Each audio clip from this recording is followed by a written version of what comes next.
Hello, dear friends and dear followers of Dentist.camera. Another episode live on YouTube. I have decided not to go live on too many platforms at the same time. So we are focusing on the YouTube channel, but you have the possibility to watch it again on all other platforms as well. And it's already episode 45. If you're not subscribed to the channel, do so now. And it's a great pleasure, great honor to have Markus Blatz for the second time, Professor Markus Blatz for the second time for a live interview. This time, we are not talking about an article he has written for the International Journal of Aesthetic Dentistry, but we will talk about some different topics, some changes in the dental landscape.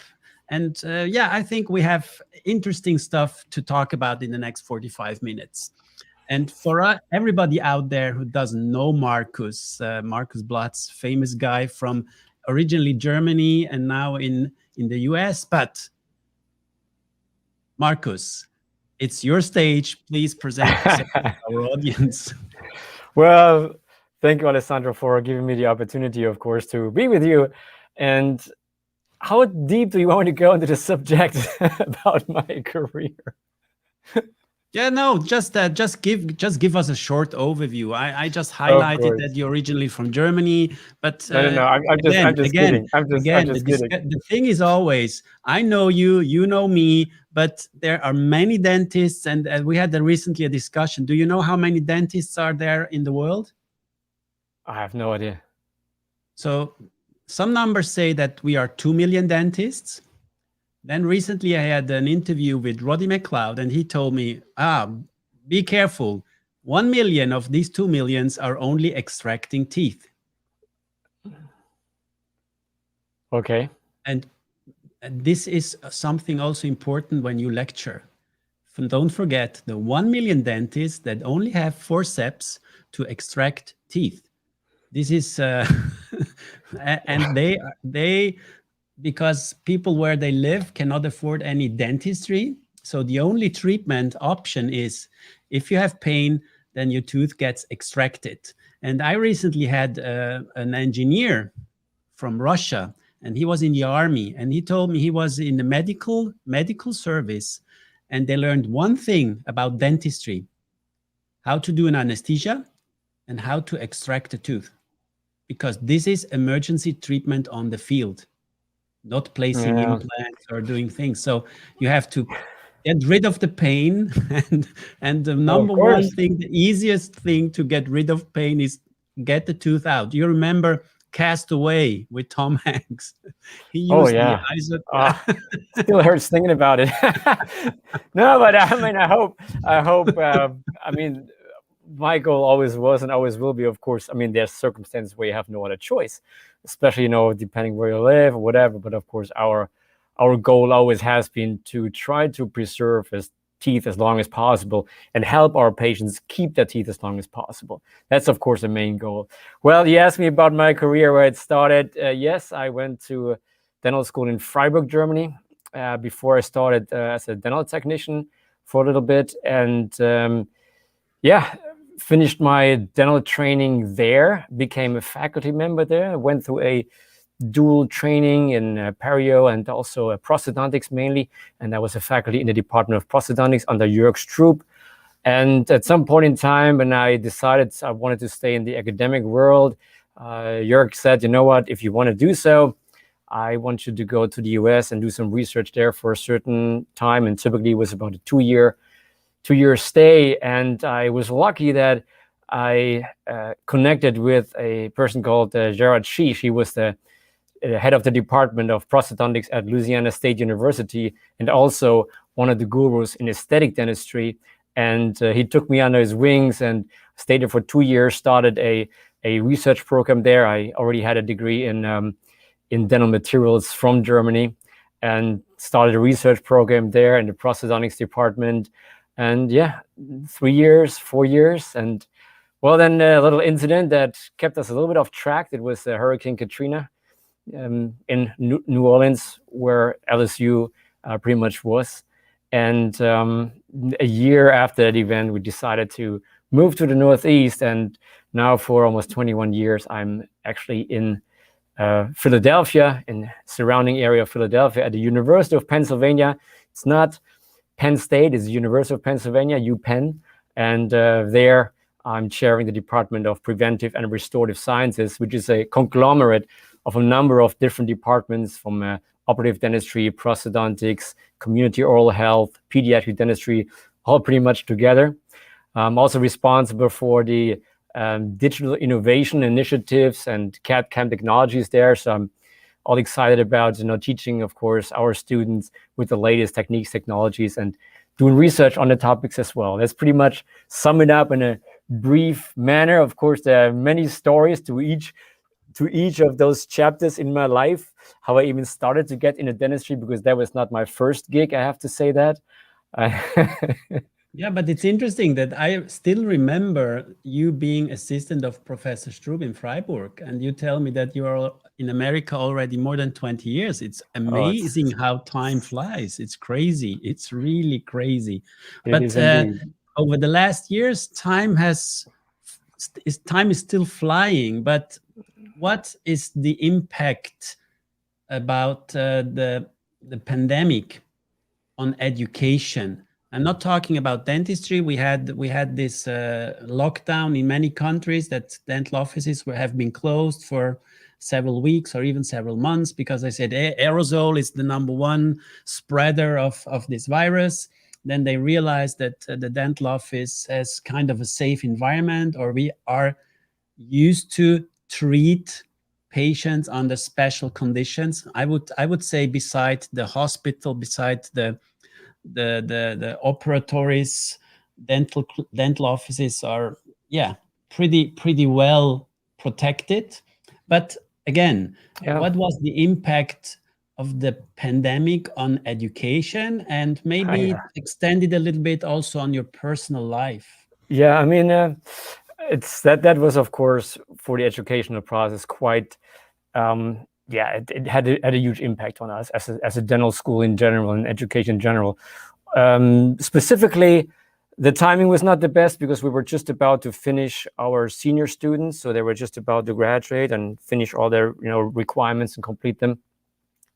So the timing was not the best, and it also really depends on the country you're in, what kind of organizations are responsible for the education. In the US, we have an organization called CODA, which kind of is supervising the entire educational process, and they have certain guidelines that we as dental schools have to follow. And that means that the students have to do certain procedures, certain protocols before we can actually graduate them. So it's not that we can just say, hey, you know what, let's get you out of here. We're happy with what you've done. It may not be enough. So we had to really kind of look very closely where each student is. Did they have all the requirements completed or not, or what we can do to make it up? And of course, from one day to the next, we pretty much had to change our curriculum. And it still continues to change, because policies and rules and guidelines are continuously changing. So for me, as we are, in my department, teaching pretty much 60 to 70% of the entire curriculum, it was quite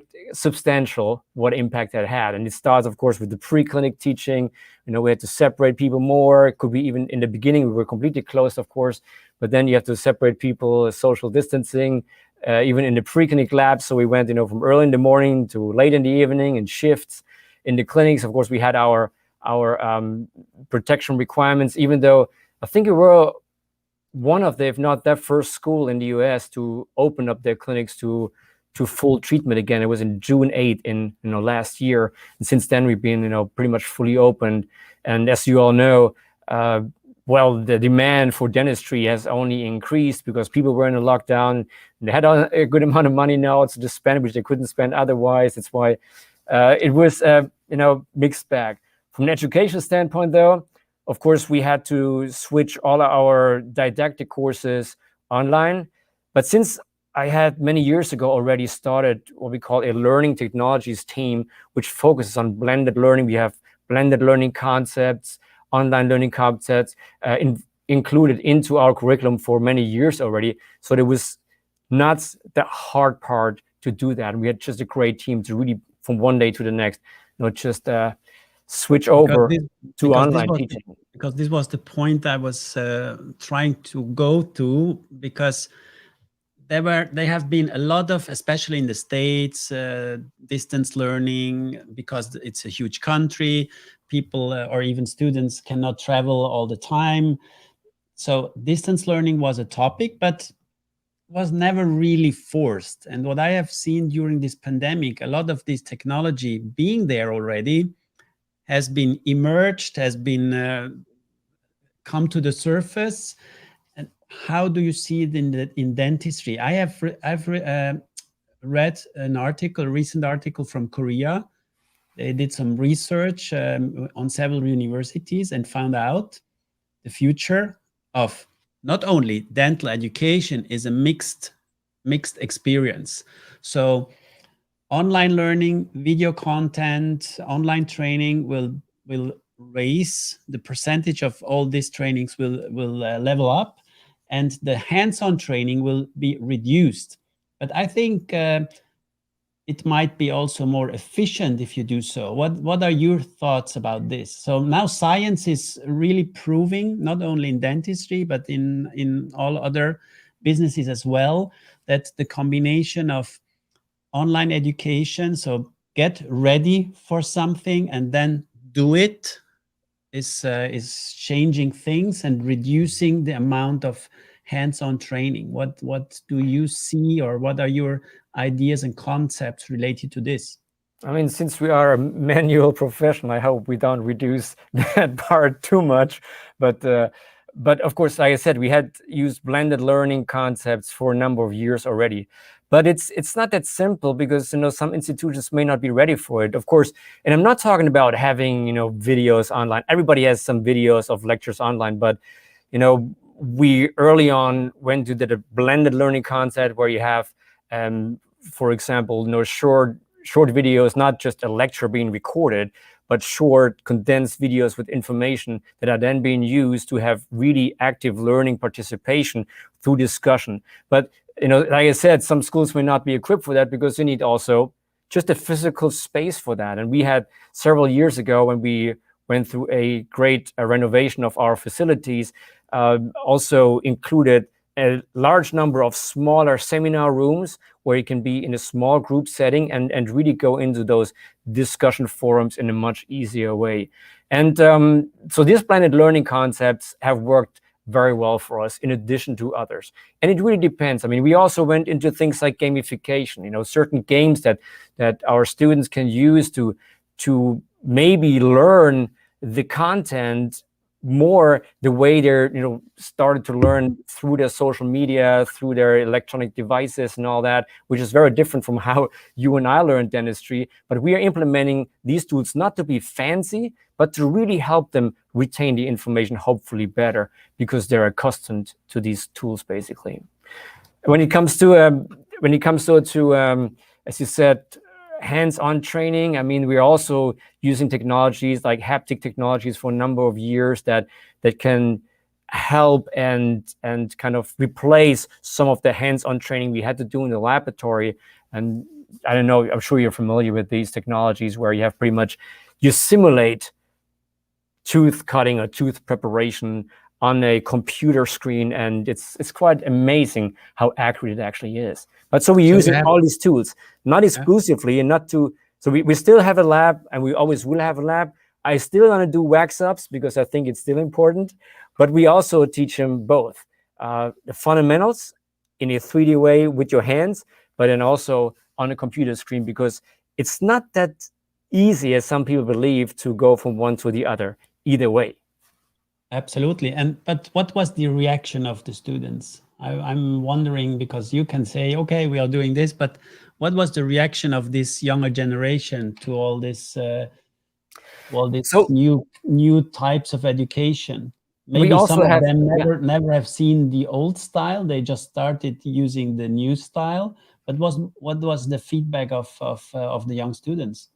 So being at the private, I would say very well established university also, we work with the students very closely on developing this concept. So it doesn't help me anything to throw a piece of technology out there and say, hey, just go with it. No, we develop it together. Actually, many of these activities are coming at the request and working together with our students on how we can update on all our curricula and our teaching.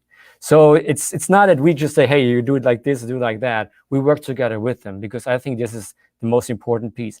And not every tool works for every student. That's why we still have a breadth available for them, so they can also choose which format is the right format for them, because we see the learners at the different stages of learning, and also different abilities of learning are quite variable amongst students, and we want to help them be their best, and we want to help them be the best dentist they can be.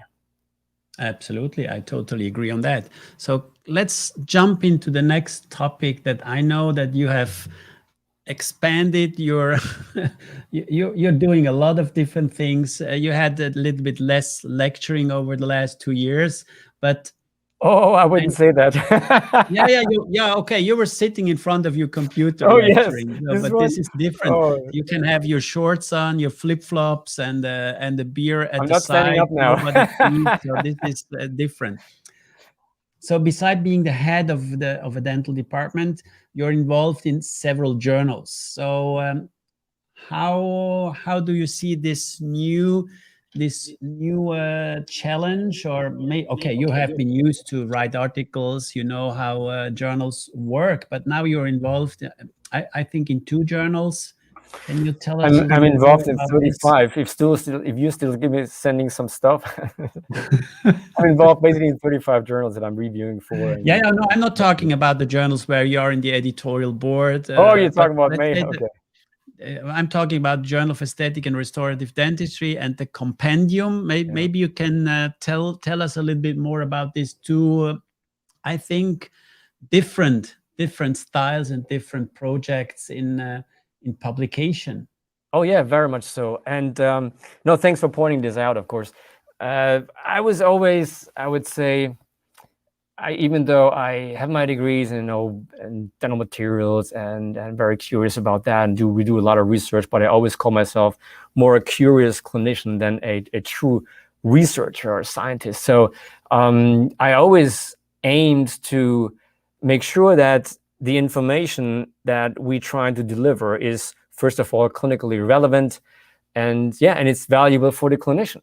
So the 2 journals that you mentioned is one is the Journal of Aesthetic and Restorative Dentistry, which I'm very happy to be associate editor of, and it's a more scientific journal. It has an impact factor. It's been used to be cited from other journals because of the scientific content. Versus the compendium, it's a totally different animal. It's called Compendium of Continuing Education Dentistry. It was actually founded by a former dean of Penn Dental Medicine. That's one of the reasons why I got involved with them. And it was at that time revolutionary, because it was like 45 years or something ago, because it delivered CE content to the practicing dentist in a print format, which at that time did not exist.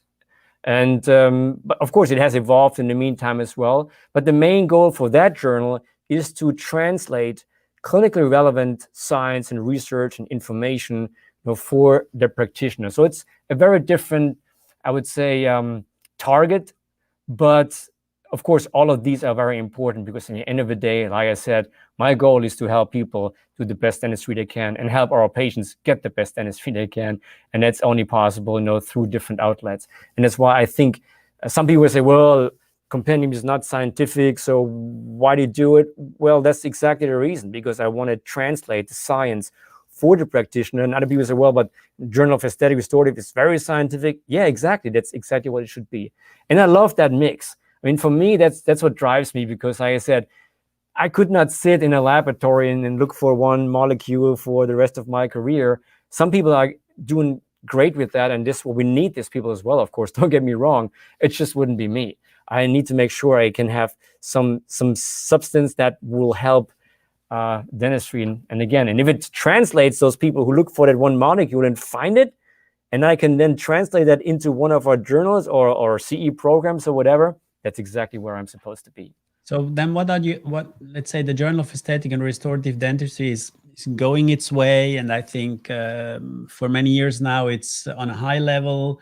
There was a change in the editor in chief from Hyman to Rade Paravina, but basically nobody really wants to change the journal completely.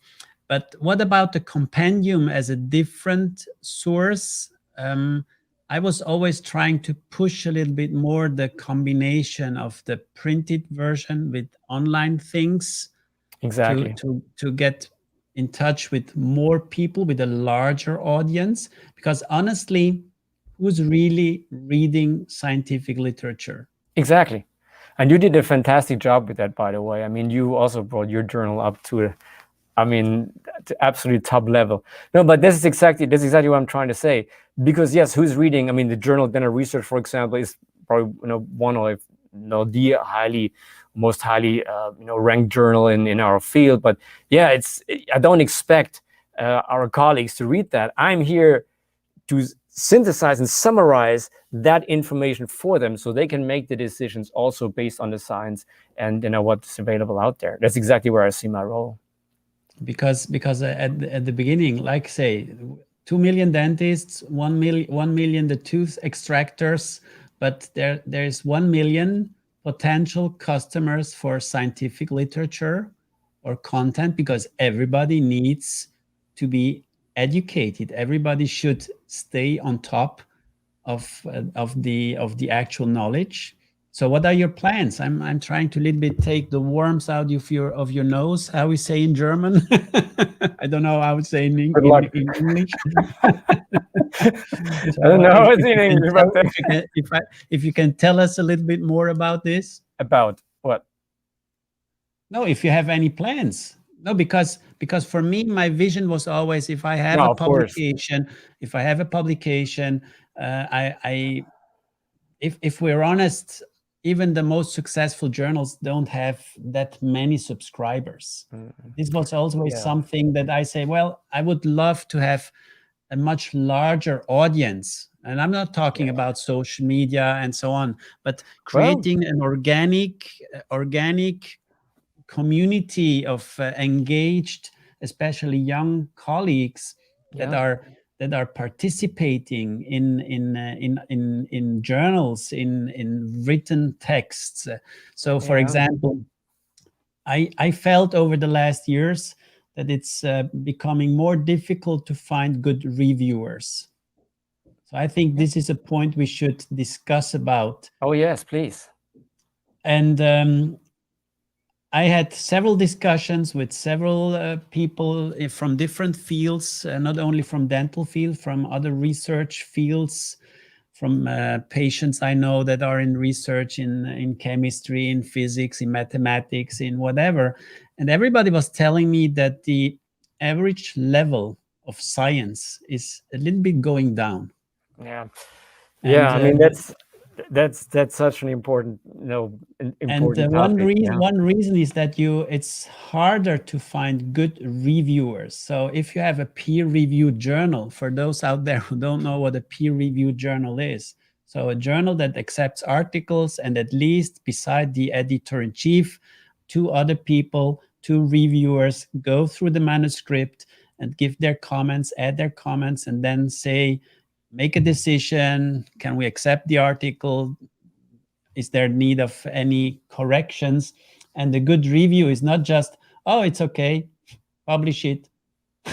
So this is the problem, is really to find people taking the time, going through articles. And I was wondering, do you have any ideas? I can give you my idea how we could improve this, but do you have any idea how to motivate people to become reviewers of articles? Well, let me answer your first question first. When you said, do we have any ideas of expanding? Absolutely, yes. I mean, you cannot get around social media. That's one part of it. But also, we'll also do, as you do very successfully, have live interviews, interaction, and actually Compendium has an extremely large readership, which is actually good. That's why I'm really putting a lot of effort into not only improving that, but also making sure that the quality content is delivered to the people. But now you ask me about about the reviewers. Well, this is actually, as you said, a general problem. And the way I'm tackling that is to start at the very beginning. And where is that? In the dental school.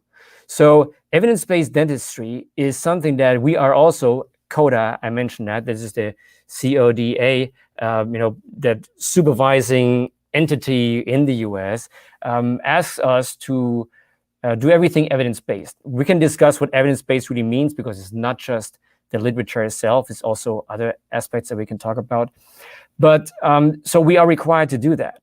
And we are starting, or have started years ago, to teach our students evidence-based dentistry, and also including to do systematic reviews, to understand what is good science versus bad science. The problem is, we were never really taught, unless you went to a PhD program or master's program, whatever, what scientific rigor is, study design, things like that. We teach that our students from the very beginning on, because it's a very important piece of the puzzle. Not only like we were told, oh, you have to read this article and that article, and then you know pretty much everything. When I say that to my students, they're already online, they say, but no, Professor Blatz, this person said the opposite, or that person said that, so who's right? And I said, okay, when we understand scientific rigor, we understand study design, we understand at least fundamental statistics, and good versus bad science, this is an important piece of our educational process. Because if you know that, you can judge the information that's being given to you much better as a consumer, but also hopefully in the future as a reviewer, as you just mentioned. There are some interesting studies, and that's also, I would say, troubling, about peer-reviewed journals and some of the peer-reviewed online journals, because also we have like hundreds of online journals popping up every single day. When you go into, Google, whatever, and then you find, look for a certain topic, and then you may find some articles in some journals, it's also important for you to be able to judge the quality of that information. Because if you're not, it's published, it may even be peer-reviewed. Great study by I think it was one of the journals I've seen in the medical field, that somebody put together 300 and something fake articles and submitted them to online open access journals. And they were, they had this, they looked okay, but if anybody who had some idea about science would pretty quickly see this was not good or real science, and had other errors as well. So submitted it to 360 something open access online journals that supposedly had the peer reviewed. Over 60% of those were immediately accepted, meaning that nonsense information is now floating on the internet as peer-reviewed scientific information, and that is a problem. And this is why we need to do better from the very beginning to train our students and train our colleagues to listen. When you see, a bonding study that does not include any type of artificial aging, it's not really valuable. If you have a clinical trial does not have any control, or does not have certain parameters that are important to make it unbiased, it's a problem. So this is, I think, key, and this is why this is not only important for our students to learn that, like I said, but it's also for reviewers. And this is something that I'm working on very, very hard, and I'm going to put all my heart and effort into this to help our colleagues with this more and more troubling problem. But I see the main problem, the main issue is related to that reviewers don't get anything. So there were some ideas of paying them for reviews. Then if you really go to the high-end journals, then these professors doing the reviews, they say, okay, even if you give me $1,000 for a review, I do a 30-minute or 1 hour consultation of any industry, and I get 5,000 or 10,000 for that. Sharing my information, my knowledge with the company gives much more incentives than reviewing an article. And even if I get money, I lose a lot of time. So the idea raised up, and I think this is something we really should follow, that a review gives a certain amount of points as you would have written an article, not the full thing, but let's say if you publish in a journal with an impact factor, if you write the article, if it gets published, you get a certain amount of points, and you put them in your on your list that you have to present to your university. Say, look, I'm publishing. I'm on top of the scientific uh, education or research.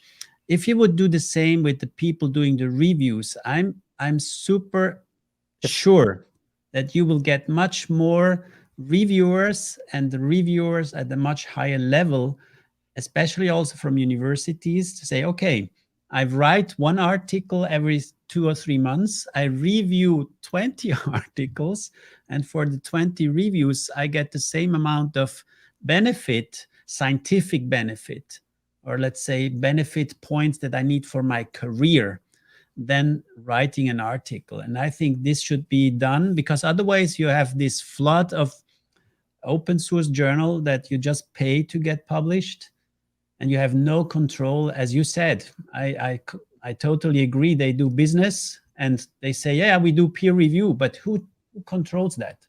Who checks, what really is done behind the scenes?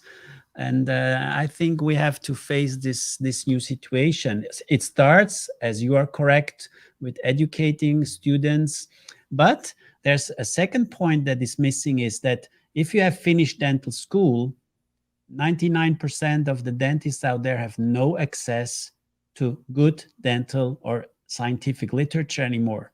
They just get these junk newsletters or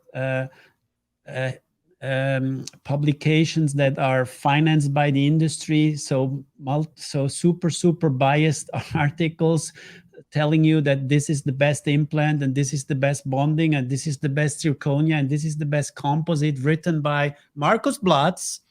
But everybody knows that, and I can pay you for writing something. I can pay everybody in the world. I can pay Pascal Magne to write something. He might not publish, or you might not write an article about something that you say, this is really, I never touched this, and I cannot tell people this is good.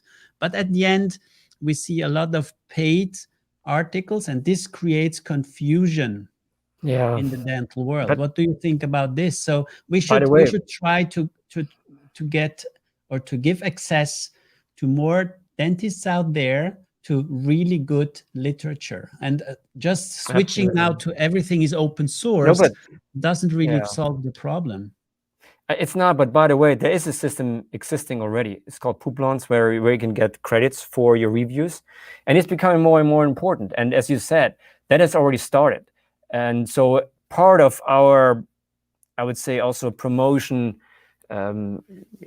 concepts and policy and guidelines at the universities does actually include exactly activities, scholarly activities, service, which is also related to producing reviews for journals. That's part of it. And there is already a system available that you can get credit for your reviews, and then, at the end of the day, you can say, okay, you have so much credit. And for the younger generation of academicians, this has become more and more important. I think the bigger problem is that pool of young academicians is shrinking, specifically in this country here, where people come out of dental school with a large amount of debt, and they have to think about anything else but doing a review for a journal. But I, again, working very hard on hoping we can reverse that trend as well, and getting people excited about academic dentistry. And we have some really good talent there. I have to say that. Yeah, that's cool. But we will stay tuned for this, and what developments are maybe showing up in the next months or years. Yeah. So I know that you're a very innovative person.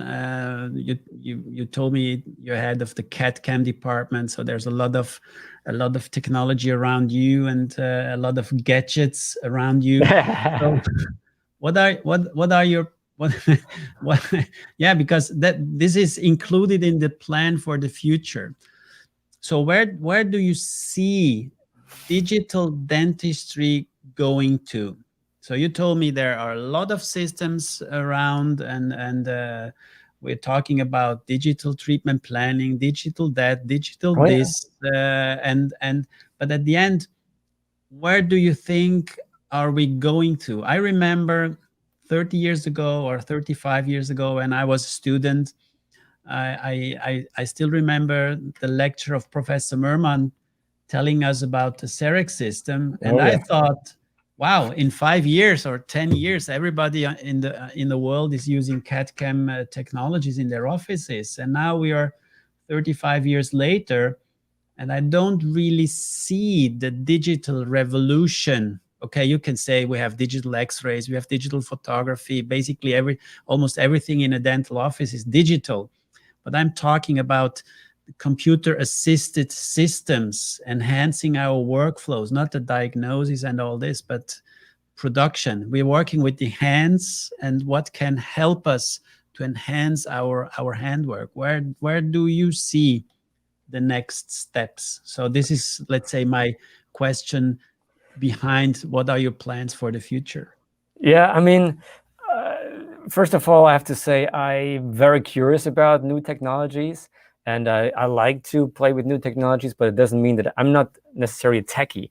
I don't have to be the first having this and that. Actually, to the contrary, I like technologies, but I also like them and to apply them when I think we or I'm ready for them. So a good example was the Chairside digital dentistry you just mentioned, like the CEREC system, for example. And we had, for laboratory systems, we had a center for a good number of years. We had have a dental technician from Germany, master dental technician, who runs that very successfully, do a lot of virtual planning, whatever. But we never felt ready for a number of years to include chairside digital dentistry into our curriculum yet. Not so much because we couldn't do it. It was much more that we didn't have enough buy-in or mental support, specifically from the faculty as well. And it really takes, I would say, a strong team that can convince people that when you use these technologies, it can make your dentistry better, not to replace you, but to help you become better. When then all of a sudden, I think the light bulbs comes up and you say, you know what, I think we can do this. We have done that a few years ago. And about 2 years ago, we opened a chairside center where we have multiple systems available. That doesn't mean that everything is done within an hour or two. That just means that students learn how to do the scans. They learn how to select the materials. They learn how to mill the materials. They learn how to finish the special material groups that are available to them, and then to insert them in the oral cavity based on the specific material properties. And since we opened that, and I always thought, maybe if you have 20 or 30% of our restorations that are done in our pre-doctoral clinics, done there, fabricated there, we would be pretty good. We are now at almost 90% of all indirect restorations that have been fabricated in our pre-doctoral clinics, which are quite large, being fabricated in this chairside digital center. And I'm very happy about that, but also because the timing was right. We had the right team behind it. Now also, we can see this was one of the few, I would say, maybe positive aspects of the pandemic, because we can see now people gravitating towards it much more. I think the pandemic put digital dentistry, and specifically chairside, pretty much on steroids. It has increased so much because you're trying to do more clinical care within longer settings instead of bringing patients back multiple times for short settings as we've done in the past. So it really changed the landscape to a certain degree. And I can see many offices pretty much following the same path. When you ask me about, of course, future of these technologies, it's multifold. One of them is, I think people would jump more. So we're just talking now about the fabrication part of it. And there, of course, you will see more 3D printing, which is still, and it's still much, I would say, less applicable than some people want to make you believe. Hopefully in the future, we're working now on printing ceramics and things like that. This will be, of course, part of it. But that is that part that goes into the fabrication steps. And we are seeing strong improvements there, specifically towards 3D printing parts. But when we go to the beginning, and I think will open people's eyes even more, because not only can you use it for fabricating restorations, because people may say, oh, I'm okay with my lab, I don't need this. Now that we are seeing additional information being available through scanners, for example, that can scan through hard tissue and can say, you know what, you have caries there, that you can use also for obtaining additional information, diagnostic information, and then AI helping you in the treatment planning stage. I think AI, and I'm very much involved in the topic, I think will have a much bigger impact in what we do. And that starts, of course, with reading radiographs, which is already very much applicable and available in different systems, but then also in the treatment planning part to put the pieces of information together that were highly dependent on the expertise and knowledge of the clinician can now be helped by those tools. And also aesthetic parameters, for example, smile design. We see much more AI being involved here, not to make everybody look the same, but to be actually much more customized what the specific patient needs. This is where this technology is actually coming at its best and really helping to be more patient-based and more patient-focused, not to just give everybody the same thing. And I think this is where we see, I think, the biggest advancements happening and in the planning stages. And then, from there, you can then get information about, what type of materials you want to use, what type of restoration, veneers, crowns, whatever, based on all the information put together. And not replacing the dentist. People have to understand we're not replacing the dentist, but helping the dentist who may have a different knowledge base. Because you can see when I give a certain case, you know it in the European Academy, when we have discussions about the treatment plan, with the treatment planning session. Oh my God. I mean, everyone has a different, and maybe these technologies can help at least to have somewhat of a more level information pool available that can then help us be more predictable and helping our patients getting longer lasting, more beautiful, more patient-focused restorations. That is my goal.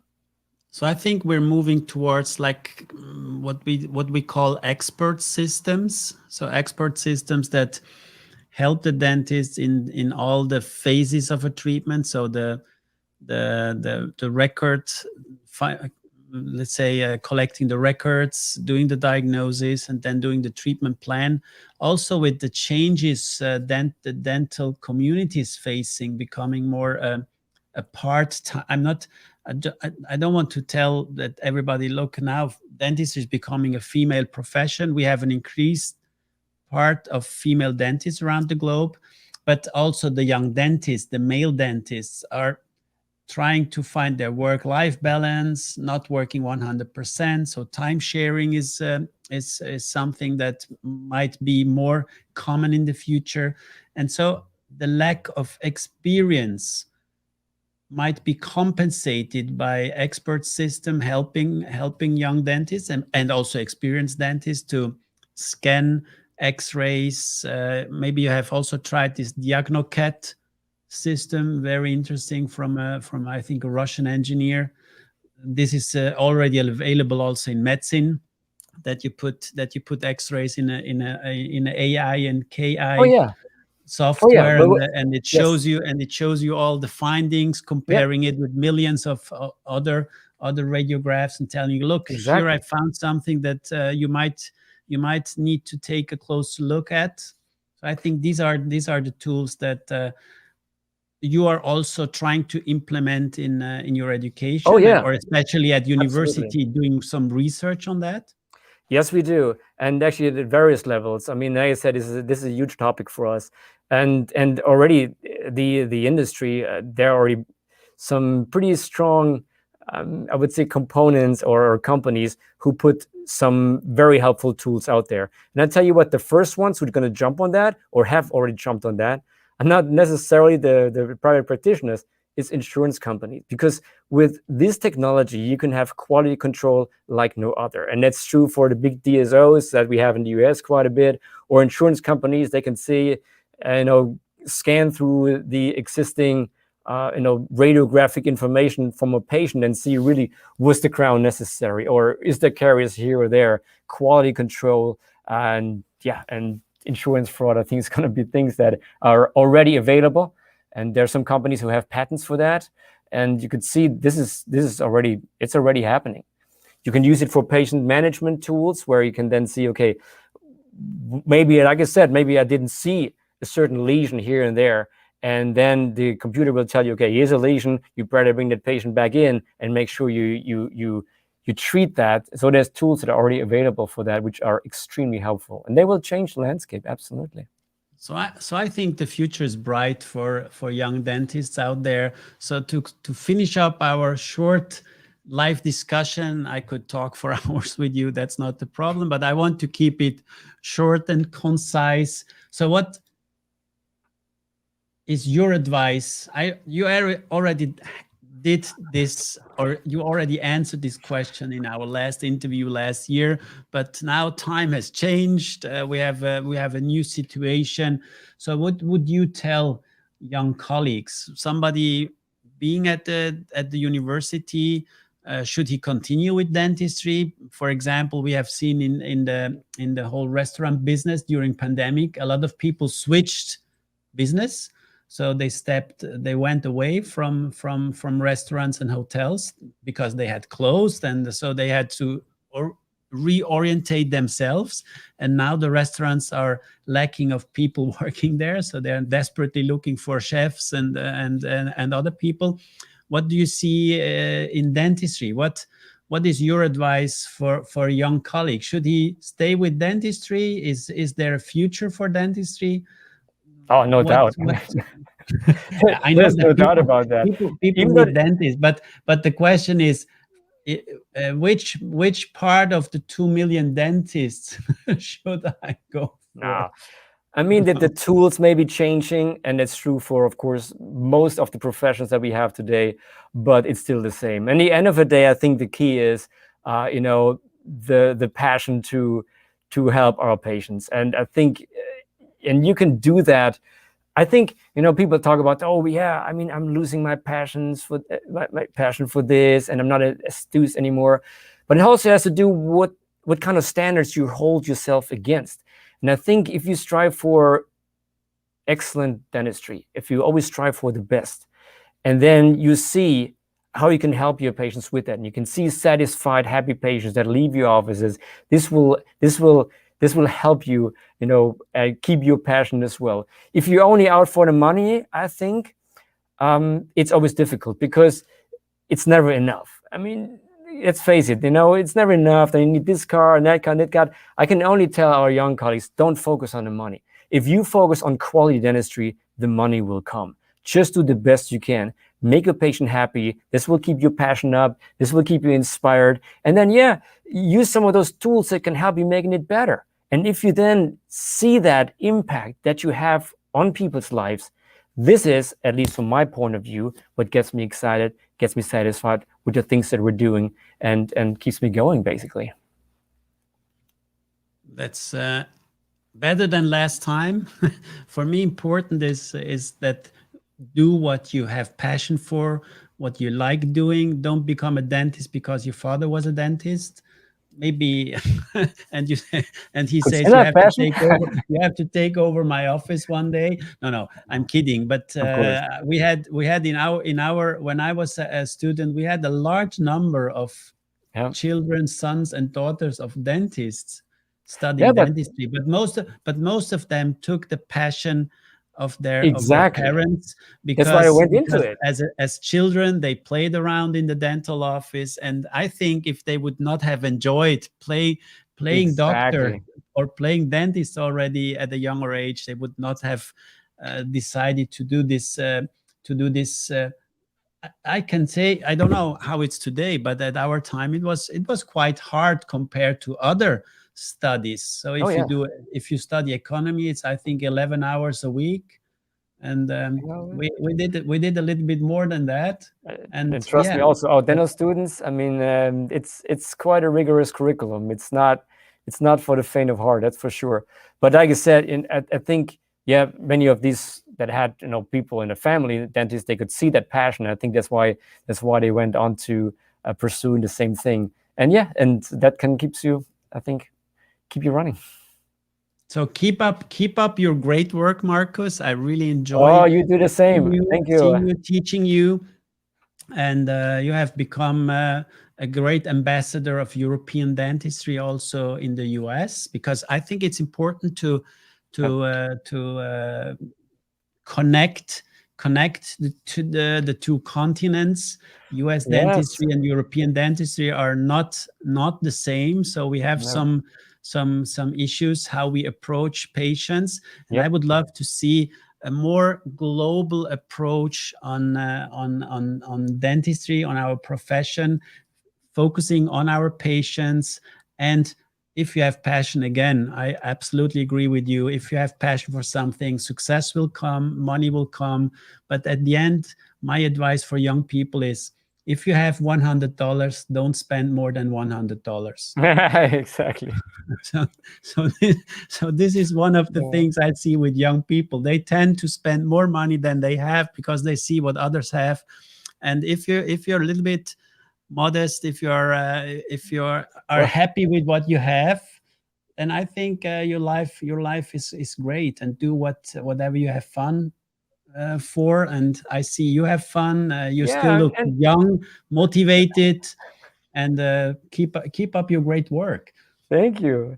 But this is what dentistry is about also. I mean, the great thing about it, see, you can also choose, your strengths. I mean, there's so many different aspects of dentistry, not only the specialties, of course, specialties as well. You want to deliver more surgery, you want to deliver more hands-on, like prepping, whatever. You can also choose your path somewhat. You're going to want to go into academics because you like research. Do it. I mean, this the great thing, it gives me actually goosebumps thinking about it, is that, there's so many ways that you can keep yourself excited and passionate about this, because there's so many different aspects to it that you can get engaged with.